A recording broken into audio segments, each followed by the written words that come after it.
할렐루야, 사랑합니다. 오늘 성경 말씀은요, 이사야 53장 12절 말씀입니다. 혹시 성경책을 가져오신 분들은요, 이사야 53장을 펴놓으시면 좋을 것 같습니다. 오늘 성경 말씀은요, 이사야 53장 12절 말씀입니다. 같이 함께 하나님 앞에 봉독하겠습니다. 그러므로 내가 그에게 존귀한 자와 함께 몫을 받게 하며 강한 자와 함께 탈취한 것을 나누게 하리니 이는 그가 자기 영혼을 버려 사망에 이르게 하며 범죄자 중 하나로 헤아림을 받았음이니라. 그러나 그가 많은 사람의 죄를 담당하며 범죄자를 위하여 기도하였느니라. 아멘. 오늘 말씀의 제목은요, 내 사모하는 구주 예수님은 아름다워라. 한번 같이 따라해 보시기 원합니다. 내 사모하는 구주 예수님은 아름다워라.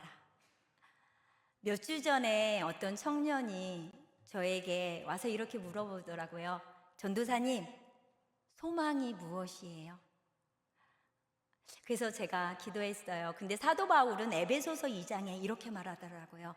인간은 세상에 아무런 소망이 없고 하나님도 없이 살아가는 멸망뿐인 존재이고 그 어떤 것도 영원한 소망을 둘 수 없다고 말하고 있습니다. 근데요, 하나님은 인간의 이러한 피할 수 없는 운명을 내버려 두지 않으셨어요. 멸망받을 수밖에 없는 인간의 운명은 십자가입니다. 그래서 저는 오늘 우리의 구원이 얼마나 놀라운지, 성경에서 말하는 복음이 무엇이고 기독교에서 가장 중요한 핵심의 진리를 같이 나누고자 합니다. 성경에서 말하는 복음은요, 어떤 한 인격체와의 관계입니다. 십자가의 복음은 십자가에 못 박히신 예수 그리스도가 복음입니다.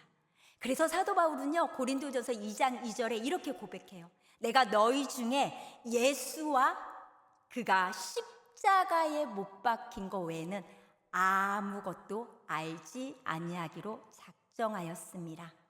창세기에 보면은요, 하나님이 세상 모든 만물을 창조하실 때 가축과 새 모든 생물을 종류별로 창조하셨다고 말합니다. 그런데요, 사람만큼은 하나님 자신이 친히 모델이 되어서 하나님의 형상대로 창조하셨어요. 사람이 생각하고 말하고 기뻐하고 슬퍼하는 이 인격체인 이유는요, 바로 하나님의 형상대로 인간을 창조하셨기 때문에 그래요. 하나님이 인격체이기 때문에 사람도 인격이 있습니다. 그래서 예수님은요, 요한복음에 이런 말이에요. 영생은 곧 유일하신 참 하나님과 그가 보내신 자 예수 그리스도를 아는 것이다. 하나님과 예수님을 믿는 게 영생이 아니라 뭐라고요? 아는 것이 영생이라고 말하고 있어요. 하나님을 안다는 것은요, 어떤 프로그램이나 어떤 방법을 통해서 단순히 어떤 교리, 성경적인 지식으로 아는 게 아니에요. 어떤 한 인격체와의 관계예요. 그래서 히브리어의 야다라는 말은요, 부부간의 친밀함을 말해요. 근데 이 야다에서 파생된 단어가요, 다트라고 해서 하나님을 아는 지식. 내가 하나님을 개인적으로 실제적으로 직접 경험해서 아는 지식이 다트입니다. 그럼 제가 여러분에게 질문 한번 해볼게요. 구원은 단순히 내가 예수님 믿고 죽어서 천국 가는 걸까요? 하나님께서 진짜 간절히 회복하고 싶었던 게 뭘 것 같아요? 그게 바로 관계예요. 죄로 인해서 깨어진 하나님과의 관계, 이게 회복되기 원하셨어요. 내 안에 하나님께서 하나님의 형상대로 지으셨던 내 안에 있는 하나님의 성품, 하나님의 형상이 회복되기 원하셨어요. 죄로 말미암아 깨어진 그 관계, 그 처참함이 예수 그리스도로 말미암아 회복되는 게 구원입니다. 우리의 신앙은 그래서 가장 중요한 게 유일하신 참 하나님과 그가 보내신 자 예수 그리스도를 아는 게 핵심이에요. 오늘 읽은 본문 말씀 중에 이사야 53장 12절에 이 말씀은요, 십자가의 복음을 한마디로 요약한 거예요. 12절 말씀 다시 보겠습니다. 하반부에 이런 말씀이 있어요. 그가 자기 영혼을 버려 사망에 이르게 하며 범죄자 중 하나로 헤아림을 받았습니다. 그러나 그가 많은 사람의 죄를 담당하며 범죄자들을 위하여 기도하였느니라. 혹시 이사야 53장의 주제가 뭔지 아세요?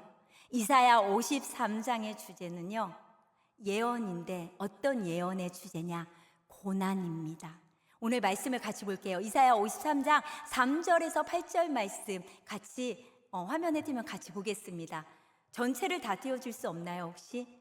거기서 보면 3절에서 8절까지 고난만 얘기했는데 강고를 당하셨고요, 질고를 하시고 슬픔을 당하셨고 찔리시고 상하시고 징계를 받고 채찍을 받고 곤욕을 당하며 신문을 당했습니다. 아주 끔찍한 고난의 경험이에요. 누가 이런 끔찍한 고난을 한 번에 다 감당할 수 있을까요? 우린 조금만 아프거나 슬픈 일이 있어도 그게 감당하기가 힘든데, 그런데 여기 묘사된 이 고난받는 종 예수님은 그런 종류의 가혹한 고난을 받으셨어요. 그러면 물어볼게요.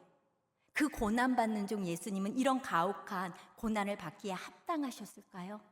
아니요. 이사야 53장 9절에 이렇게 말해요. 그는 강포, 폭력을 휘두르지 않았고 그 입에 거짓이 없으셨대요. 마태복음 12장에 보면 마음에 가득한 게 입으로 나온대요. 그런데 입술에 거짓이 없다는 건 무엇에 마음에 거짓이 없으셨다는 거예요. 그리고 이사야서 53장 11절에 보면 하나님은 그를 나의 의로운 종이라고 말하고 있습니다. 그럼 다시 한번 물을게요. 그가 이렇게 고난 받는 게 당연한 걸까요? 이사야서는요, 53장에 그 야훼의 종이 잔인하고 혹독하고 그렇게 고난을 당하신 이유가 있다고 정확히 말합니다. 그게 바로 죄예요. 나의 죄, 우리의 죄. 이사야는요, 인류가 타락한 가장 본질, 인류의 타락을 딱 한마디로 묘사하고 있습니다. 6절에 뭐라고 묘사한지 아세요? 그릇 행하여 각기 제 길로 갔다. 뭐예요? 자기 마음대로, 내 뜻대로, 내가 원하는 대로, 내 중심대로, 내가 내 삶의 주인이 되고 내 삶에 내가 하나님이 되고자 하는 것, 이게 바로 죄의 본질입니다. 자기 마음대로, 자기 길대로 따라가는 것, 이게 자기 중심적인 삶이에요. 전도서 2장은요, 실로 비관적인 고백을 해요. 뭐라고 고백하는지 아세요? 나의 것, 나를 위해 내 눈이 원하는 대로, 내 마음이 즐거운 대로 막지 않습니다. 근데 인간은 이렇게 살다가요, 내 마음, 내 뜻대로 살다가 그 죄와 이기심 때문에 고통을 받을 수밖에 없는 존재입니다. 죄는요, 절대로 생명과 회복을 갖다 주지 못해요. 죄는 생명과 관계를 파괴해요. 혹시 아세요? 하나님의 전공이 무엇인지? 하나님의 전공은요, 생명이에요. 생명 살리시는 일. 창세부터 지금까지 하나님이 해오신 일은 생명입니다. 그런데요, 그 하나님이 자기가 창조하신 생명을 스스로 잡고 죽이셨어요. 그게 창세기 3장 21절입니다. 같이 한번 읽어보겠습니다. 같이 한번 읽어볼게요.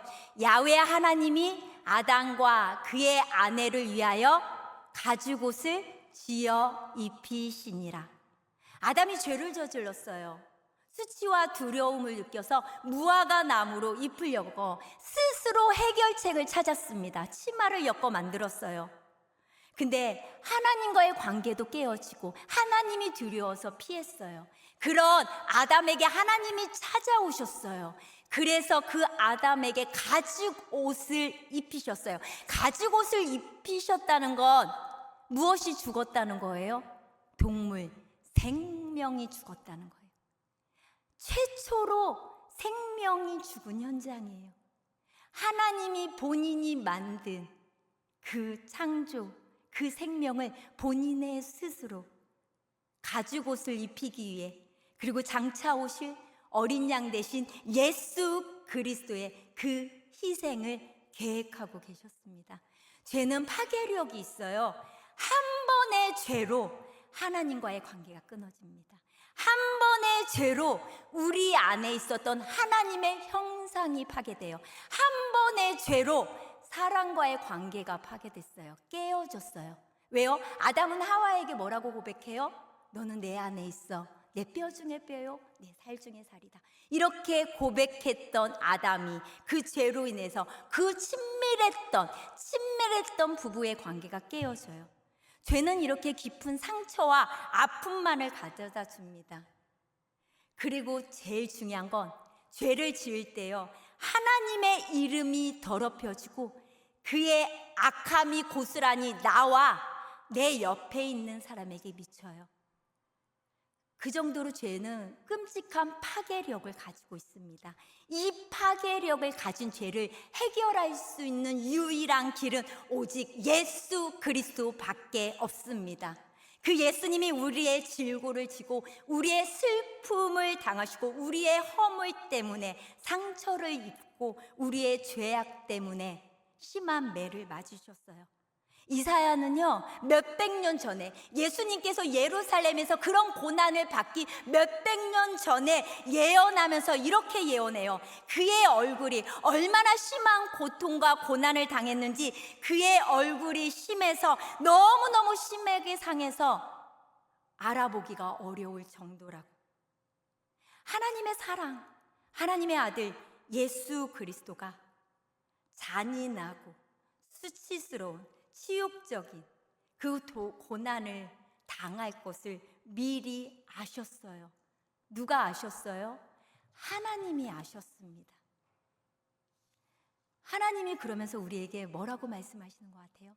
저에게 들리더라고요. 예언아, 내가 이 모든 일을 미리 다 알고 있었어. 내 아들이 너의 죄로 인해 고난을 받게 될 걸 미리 알고 있었단다. 그런데 너를 구원하기 위해, 너와 깨어진 관계를 회복하기 위해 감당할 수밖에 없었다는 거, 그걸 알아줬으면 좋겠어. 이분이 하나님이세요. 이분이 내가 사모하는 구주 예수 그리스도이십니다. 이 하나님의 아들 때문에 우리는 죄사함의 기회를 얻을 수 있었어요. 오늘 레위기 1장의 제사를 볼 거예요. 하나님의 그 크신 사랑을 레위기 1장에 드려지는 제사에 더 선명하게 비춰집니다. 구약의 제사는요, 죄가 얼마나 심각한지, 그리고 구원을 위해서는 피 흘림이 반드시 필요하고, 그리고 그 제물이 예수 그리스도라는 걸 예표하고 있어요. 레위기 1장에 보면 제사가 나옵니다. 6단계로 나와요. 첫 번째 단계가 뭔지 아세요? 제사를 드리기 위해서 예배자가, 그 백성이 흠이 없는, 점이 없는 소와 양을 끌고 성전으로 나오는 거예요. 회막으로 나오는 거예요. 두 번째, 그리고 안수를 합니다. 레위기 1장 4절에서 6절 말씀을 다 띄워주시면 감사하겠습니다. 레위기에 보면 안수를 해요. 근데 누가 안수하는지 아세요? 1장 4절 말씀을 보세요. 여기 보면 동사와 그 주어가 무엇인지 잘 보세요. 동사의 주어가 무엇인지. 누가 안수를 하느냐? 내가 안수를 합니다. 죄를 지은, 그리고 그 제물을 가져온 그가 그 동물에게 안수를 해요. 번제를 드리는 사람이 안수를 합니다. 안수에는 여러 가지 의미가 있어요. 그 중에 하나가 내 죄를 이 동물에게 전가시키는 일이에요. 그래서 두 번째 행동이 내 죄를 이 동물에게 전가시키기 위해서 안수를 합니다. 세 번째는요, 안수한 다음에요, 죽입니다. 5절 보세요. 5절, 그를 위하여 그가 야훼 앞에서 그 송아지를 뭐 한다고요? 잡을 것이다. 동사의 주어가 그예요. 변하지 않아요. 누가 데려왔는데? 죄 지은 내가 데리고 와서 죄 지은 내가 안수하고 내가 이 동물을 잡아야 돼요. 그러면 이 제사는 남자만 드릴까요? 아니요. 남자, 여자 모두 다 드릴 수 있습니다. 레위기 1장 2절에 보면요. 한번 띄워주세요. 같이 한번 읽어보겠습니다. 레위기 1장 2절 같이 한번 큰 소리로 읽겠습니다. 너희 중에 누구든지 야훼께 예물을 드리려거든 가축 중에서 소나 양으로 예물을 드릴지니라. 누구든지, 여기서 누구든지는 히브리어로 아담, 사람이라는 뜻이에요. 우리가 알아야 돼요. 여자들이 13살 이후에 모든 죄를 지은 사람은 남자나 여자나 상관없이 뭐예요? 제사를 드릴 수 있어요. 유일하게 죄에 관한 건, 죄에 관한 제사는요, 남자와 여자 모두가 드릴 수 있습니다. 그래서 안수하고 잡는데 어떻게 잡냐? 소와 양을 몇 세치되는 칼을 가지고 와서 제사장이 선택하게 해요.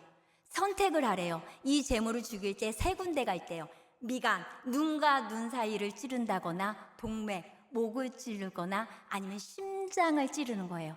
세 군데 중에 한 군데를 선택하라고 합니다. 그래서 나는 그 세치된 칼을 들어야 돼요. 그리고 찔러야 돼요. 저는 해부를 한 적이 없는데 한 번에 죽지 않는데요. 미간을 찌르다 보면 눈이 뽑히기도 하고 동맥을 찌르다 보면 피가 튀어나 한 번에 죽지 않고, 또 심장은요, 양과 소의 심장이 어디 있는지 아세요? 그러기 때문에 계속 끊임없이 끔찍한 제사예요.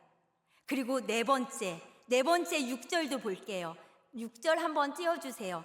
그는 그 번제물에 뭘 벗긴다고요? 죽인 다음에 가죽을 벗기고 각을 뜰 것이다. 동사의 주어는 변하지 않아요. 계속 그예요. 나예요.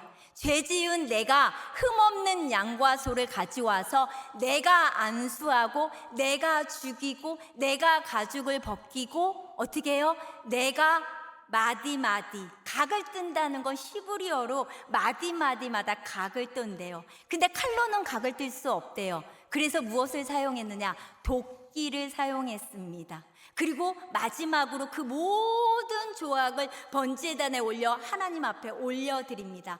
그런데 9절에 보면 제가 이해가 안 되는 말씀이 있어요. 레기 1장 9절에 야훼께 향기로운 냄새였대요. 저는 이 부분이 이해가 되지 않아요. 이사야서 53장 10절에도 이렇게 말해요. 그 아들 예수의 고난을 하나님이 기뻐하셨대요. 어떻게 잔인한 동물이 죽어갔는데, 그 아들이 죽어가는데 하나님이 기쁘실까요? 그런데요, 중요한 게 있습니다. 그 해답은 6가지의 과정 중에 하나가 있어요. 그게 뭐냐면 두 번째 과정인 안수예요. 안수를 할 때 내 죄가 다 어디로 가는 거예요? 전가되는 거예요? 이 동물, 소와 양에게 전가됩니다. 하나님의 눈에는요, 내가 내 죄를 안수하는 그 순간부터 동물이 죽는 게 아니라 내 죄가 그곳에서 죽는 거예요. 안수하는 그 순간부터 이 동물이 죽는 게 아니라 하나님의 눈에는 내 죄가 가죽이 벗겨지고 내 죄가 마디마디마다 쫓겨지고 내 죄가 죽는 거고 쪼개지는 거예요. 그래서 하나님이 보시기에 내 죄가 죽기 때문에 기뻐하셨어요. 레위 제사나 십자가를 보면요, 이렇게 참담한, 이렇게 장혹한 이런 참상이 없습니다. 왜요? 죄의 심각성을 말해주고 있어요. 하나님은 죄의 심각성을 누구보다 잘 알고 있습니다. 작은 죄는 존재하지 않아요. 죄는 무서운 거예요. 왜요? 그 죄로 인해 단 한 번의 하나님과의 관계가 깨어졌기 때문에 그래요. 그러면 그 죄를 해결할 수 있는 방법은요, 그 죄값을 누가 감당해야 된다고 아까 그랬어요? 하나님은 사랑의 하나님이에요. 용서의 하나님이에요. 하지만 동시에 공의의 하나님이십니다. 하나님은 죄에 대한 그 하나님의 심판과 진노를 그래서 우리는 피할 수 없어요. 성경은요, 자신이 지은 죄를 자신이 감당해야 된다고 말해요. 그러면서 죄의 삭은 사망이라고 말해요. 그런데 하나님은요, 우리를 너무나 사랑하셔요. 그리고 하나님이 죄에 대한 그 진노와 심판이 얼마나 큰지 우리가 그걸 감당할 수 없다는 것도 아셨어요. 너희들이, 다영아, 너는 그렇게 죽을 수 없어. 내 진노와 내 심판을 네가 감당할 수 없어. 그래서 그 죄와 내가 감당해야 돼 그 죄에 대한 하나님의 심판과 진노를 누구에게 다 쏟아부으신지 아세요? 바로 예수 그리스도예요. 그 예수님께 모든 죄, 나의 죄의 모든 진노와 심판을 다 쏟아 부으셨습니다. 고린도후서 5장 21절 말씀이에요. 우리 다 같이 큰 소리로 한번 읽어보겠습니다. 하나님께서는 죄를 모르는 분에게 우리를 대신하여 죄를 씌우셨습니다. 그것은 우리가 그리스도 안에서 하나님의 의가 되게 하려는 것입니다. 맞아요. 하나님은 죄를 알지 못하는, 전혀 죄라는 걸 알지 못하는 그 예수님을 우리를 위해 죄인을 만드셨어요. 우리의 모든 죄, 그리고 하나님의 모든 심판을 누구에게 다 덮어 씌우셨다고요? 예수 그리스도에게 다 덮어 씌우셨습니다. 이게 하나님의 의도적인 행동이고 하나님의 뜻이에요. 죄는요, 하나님의 사랑, 그 아들 독생자 예수 그리스도가 죽음으로 내어줄 수밖에 없을 정도로 심각한 게 죄입니다. 그런데 안수를 할 때요, 놀라운 일이 일어나요. 그게 뭔지 아세요? 쌍방간의 정가가 돼요. 그게 뭐냐면 내 죄가 이 흠 없는 양과 소에게 전가됐다면 이 양과 소에게 있는 무엇이 나에게 전가될 것 같아요? 흠 없음이 전가돼요. 내 죄는 이 양과 소에게 전가되고 이 양과 소에게 있었던 흠 없음이 나에게 옵니다. 그래서 하나님이 흠 없고 점 없는 제물을 우리에게 요구하셨던 거예요. 베드로전서 1장 19절에 보면요, 베드로가 이렇게 고백해요. 예수님은 흠이 없고 점이 없는 어린 양이셨다. 하나님은 그 다음부터요, 우리를 보실 때 우리의 죄가 아니라 예수님의 그 흠없음을 보십니다. 우리가 의롭다 하심을 얻는 것, 우리가 의롭다 하심을 받는 건 우리 자신의 의로움이 아니라 우리의 어떤 행위가 아니라 예수 그리스도 안에서 의인이 되었습니다. 내 모든 죄는 예수님에게, 그리고 예수님의 그 흠없고 점없음은 나에게.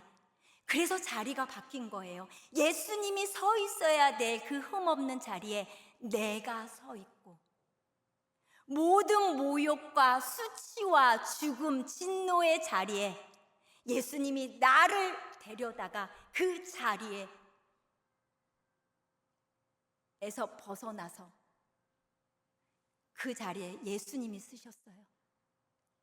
모욕을 당하고 심판을 당하고 진노를 당하는 그 자리에 내가 있어야 되는데 그런 나를 안으셔서 예수님의 자리로, 예수님은 그 자리로 옮겨졌어요. 그게 바로 십자가예요.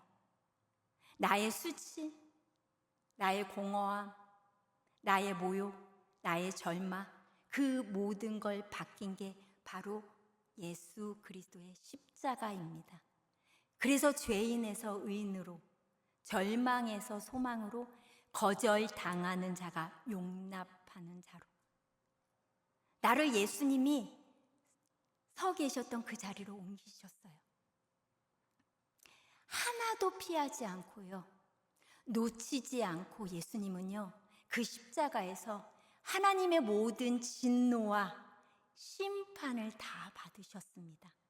하나님의 온 힘을 다해서 그 하나님의 모든 진노와 심판을 다 쏟아부으실 때 예수님은요, 하나도 피하지 않고 하나도 놓치지 않고 그 심판을 다 받으셨어요. 왜 그런지 아세요? 아무도 아무 말도 할 수 없게 하시려고. 다원이를 위해, 다영이를 위해 어느 누구도 아무 말도 할 수 없게 하기 위해서 그 하나님의 진노와 심판이 쏟아지는 그 순간 예수님이 우리를 구원하시는 그 기쁨에 이기지 못했다고 스바냐 3장 17절에 정확히 고백해요.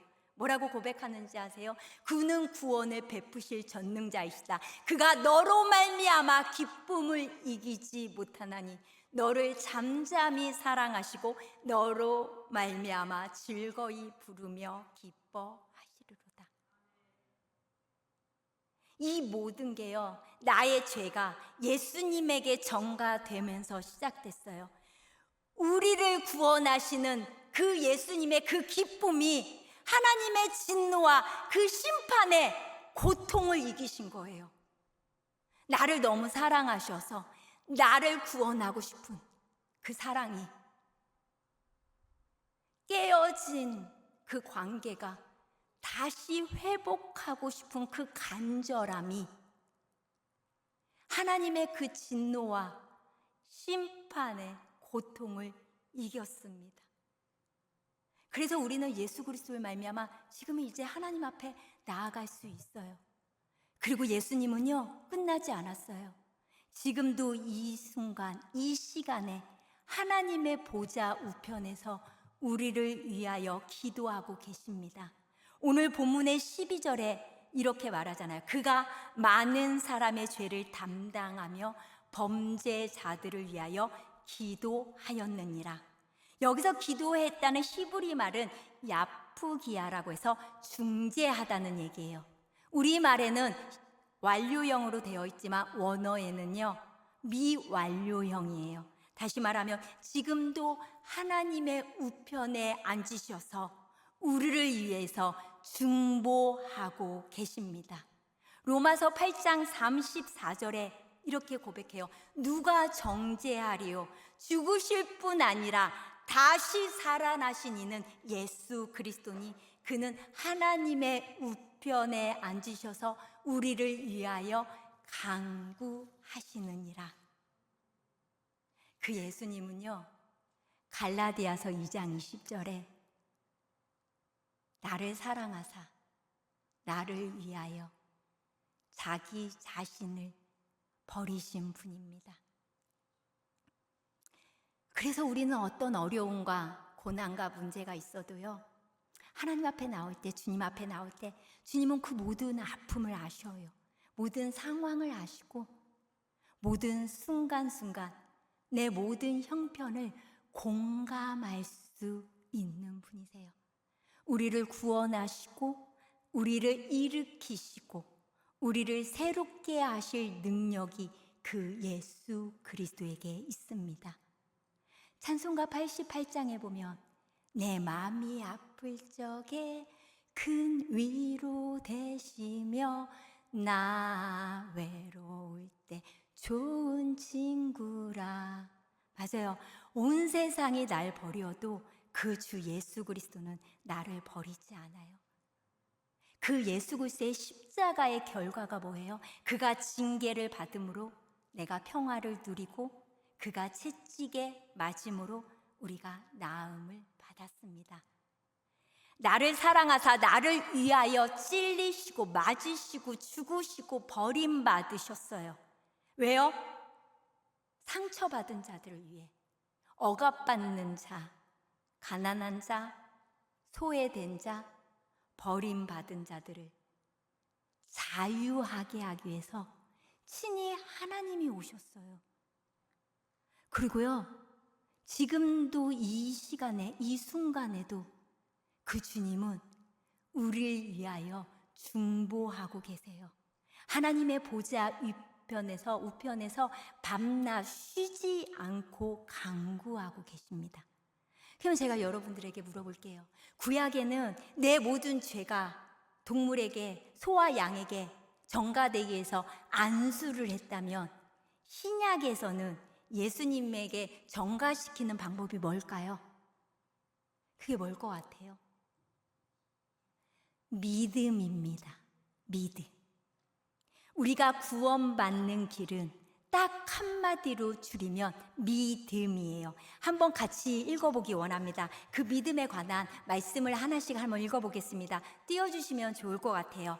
복음에는, 같이 한번 큰 소리로 읽어볼게요. 복음에는 하나님의 의가 나타나서 믿음으로 믿음에 이르게 하나니 기록된 바 오직 의인은 믿음으로 말미암아 살리라 한과 같으니라. 다음 말씀이요. 이 예수를 하나님이 그의 피로써 믿음으로 말미암은 화목 제물로 세우셨으니. 세 번째, 그러므로 사람이 의롭다 하심을 얻는 것은 율법의 행위에 있지 않고 믿음으로 되는 줄 우리가 인정하느니라. 마지막으로 너희가 다 믿음으로 말미암아 그리스도 예수 안에서 하나님의 아들이 되셨으니 우리는 믿음을 통해서 무엇을 얻었다고요? 구원을 얻었습니다. 예수님은 이 땅에 자신이 오신 이유를 정확히 말하고 있어요. 마태복음 20장과 28절, 마가복음 10장의 45절에 정확히 동일하게 말해요. 내가 이 땅에 온 건 섬김을 받으려는 게 아니라 자기 목숨을 많은 사람의 대속물로 주려 함이라. 예수님이 나를 섬기기 위해 이 땅에 오셨대요. 매일매일 죄를 짓고 매일매일 실패하고 매일매일 여전히 내 중심적인 삶을 살고 있는 나를 위해 그 십자가에서 죽으시기 위해 이 땅에 오셨어요. 우리가 받아야 될 모든 저주를 하나님의 아들이 받으셔서 구원해 놓으셨기 때문에 그 은혜로 말미암아 우리는 영원한 생명을 얻게 되었습니다. 그게 소망이에요. 나의 상한 마음을 예수님이 징계받으심으로 나에게 평화를 주셨어요. 그리고 하나님과 나의 사이 깨어졌던 그 관계, 하나님은 정말로 우리에게 회복하고 싶은 게 바로 하나님과의 관계요, 사람들과의 관계예요. 그리고 내 안에 하나님의 형상대로 지음받은 그 하나님의 형상이 다시 회복되기 원하세요. 세상에서 주는 평안이 아니에요. 우리의 평안은 믿음으로 말미암아 얻어지는 평안이에요. 우리 청년들이 앞으로 취업도 해야 돼요. 결혼도 해야 돼요. 많은 문제가 있어요. 하지만 하나님이 아빠이시기에 그 위기의 순간에 길을 내어주시고 때를 따라 돕는 은혜를 부어주시고 능력으로 함께 하실 그 하나님을 신뢰하며 얻어지는 평강이 임했으면 좋겠어요. 환경의 단순한 해결이 아니라 나의 아빠가 되셔서 내 길을 인도하여 주시고 나에게 때를 따라 돕는 은혜를 주시는 그 능력으로 내가 신뢰하는 그 하나님께 얻어지는 평강, 그 평강이 임했으면 좋겠어요. 신실하신 하나님, 그 전능하신 하나님의 능력으로 모든 것이 합력하여 선을 이루실 그 하나님을 신뢰하는 가운데 얻어지는 평안이 임했으면 좋겠습니다. 그런데 왜 사람들이 복음을 받아들이지 않을까요? 근데 왜 사람들이 교만할까요? 그건 나를 보지 못해서 그래요. 내 허물과 죄를 보지 못해서 그래요. 예수님이 없으면 안 되는 존재임을 깨닫지 못해서 그래요. 그래서 교만한 거고, 그래서 하나님을 믿지 못하는 거예요. 나에게 예수님이 없으면 안 되는 존재인지 내가 모르기 때문에. 어제보다 오늘, 오늘보다 내일 더 예수님이 필요한 존재가 우리입니다. 말씀을 맺을게요. 저는 청년들이 이렇게 고백했으면 좋겠어요. 하나님, 우리의 소망이 예수님께 있습니다. 나의 소망이 예수님께 있습니다. 나의 모든 위로가 주님께 있습니다. 내 진정 사모하는 그 구주 예수 그리스도는 아름답습니다. 그렇게 고백했으면 좋겠어요. 주님께서, 하나님이 진짜 우리 청년들에게 간절히 원하는 건요, 죄로 말미암아 한 번에 깨어졌던 그 하나님의 관계가 다시 회복되고 내 안에 하나님의 형상과 모양대로 지음받은 그 하나님의 형상이 회복되기 원하십니다. 그리고 그 주님은, 내가 사모하는 그 주님은, 그 구주 예수님은 아름답습니다. 우리 같이 찬양하기 원합니다.